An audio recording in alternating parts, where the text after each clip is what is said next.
So I have you sitting here today about cursive writing. Why schools should still teach cursive writing. Did you actually know that cursive writing's been taught in schools for about 300 years? No, probably not, because I didn't either. But it's been on the decline of being taught in schools since the 70s. I would have thought the 80s, but it was the 70s. Groovy. But some people would never want to see cursive writing again, but I want to tell you that schools should still be teaching cursive writing because it's fundamental for your future and your well-being when you're growing up. So, cursive writing helps develop your brain. You use writing for signing legal documents and checks throughout your life, and cursive writing is actually an art that is starting to die out. So, cursive writing developing the brain. Do you know how it might develop the brain? No? So, actually, when you are, like video games, you're using hand-eye coordination.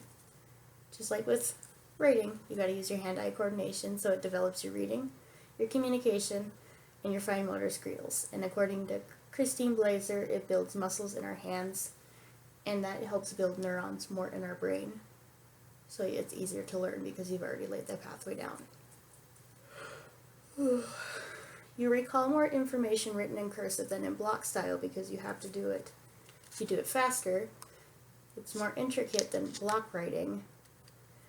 And you never have to lift your pen off the paper because it's continuous. And with developing with your brain, it helps with the part where you think about art. So the more developed you are, the more creative you are. Interesting. And did you actually know dyslexic people have a better time with cursive reading than they do with block because of the switching of letters, example of D and B. But when you write B and D in cursive, it's a lot different. So that they can actually look at that a little bit better. So with looking at developing of your mind, let's look at what you would do it in your adult life with cursive. You think you're not done with it, but wrong. Checks, tax statements, loans, mortgages, you gotta sign your name. You can't print.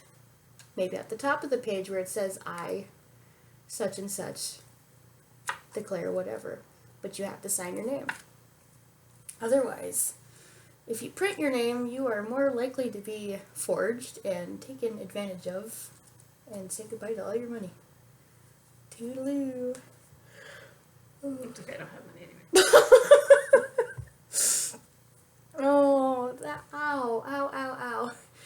But anyways, when looking at, you're supposed to use it for like your tax documents so they know it's you.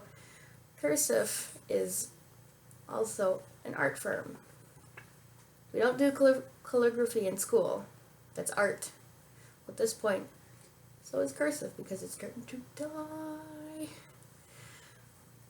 But not even just for learning, it's also a language, because I remember when I learned it in about 3rd grade, cursive. 6th grade we had to write it the whole year. Couldn't print. You get docked for it. I would laugh at my Jana, my youngest sister. She couldn't read cursive yet because she hadn't learned. That was fun writing in cursive, and she's like, "Oh, I can't read this." That was the best. Till she learned it, and then it was like, well, there goes that. Now I gotta learn a different language. But we also have to look at cursive is connected to our history. Our older generations have been writing in cursive. And if we don't know how to read it, how are you supposed to decipher our past? Or if you even look at our history, the Declaration of Independence, that's written in cursive. Can't read that. If Google dies, guess what? I'm going to read that. So I conclude that schools do need to still teach cursive because it's good for your development. You need it in your adult life, and it's an art form that's dying out. You need it for your history. Otherwise, it's just going to be like calligraphy, and you have to really study and take a class to be able to understand what even, like if I wrote, I love cats, I hope a future generation can read that. And it is my